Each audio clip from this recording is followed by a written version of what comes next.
Good morning, everybody. I'm happy to welcome you all to our microeducation video on patient assessment with the example of portal hypertension. So when I see a patient in my outpatient clinic, I usually think first, what do I expect? What history, what etiology of disease do I expect? And in portal hypertension, it's typically either a cirrhotic patient or a non-cirrhotic patient, which means completely different causes of disease, like alcohol, HBV or HCV infection, metabolic reasons, or drug abuse in a cirrhotic patient. And in a non-cirrhotic patient, it might be pre, intra, or post-hepatic with many different etiologies for each of these conditions. But today we want to talk about physical assessment, clinical assessment. And an assessment usually starts with a physical, and in parallel, I usually talk to the patient. You can nicely see some features of portal hypertension on this diagram here.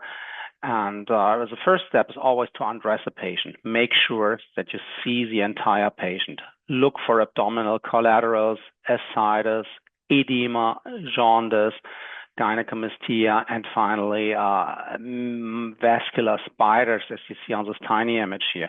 They predict esophageal varices and are pretty common in advanced stages of portal hypertension. And what I always do when shaking the hands of a patient, look for the hands. For example, you see a pulmonary erythema in portal hypertension. That's another sign of a more advanced disease. But the hands are also very important in other causes of disease. So make sure that you look for everything while seeing the patient.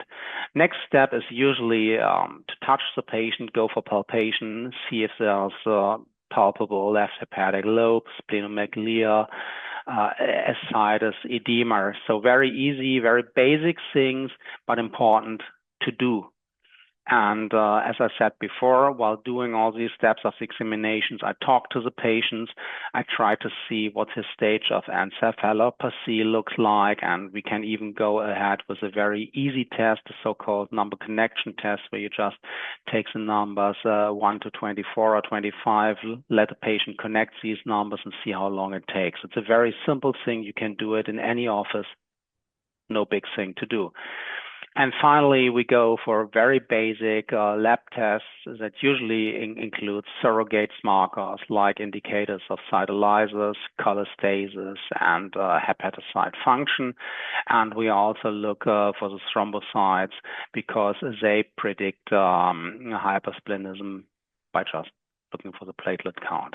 Very basic, very easy things available in any hospital or outpatient clinic. And finally, we use this information to compute the Child-Pugh score, which combines clinical parameters as well as lab parameters, assigning numbers, adding these numbers up, and see which stage the patient is in. And the stage, the Child-Pugh stage, predicts the prognosis of the patient. Is also very helpful in deciding to go for which type of therapy. So that's basically it, how we assess a patient with portal hypertension. Thanks for your attention.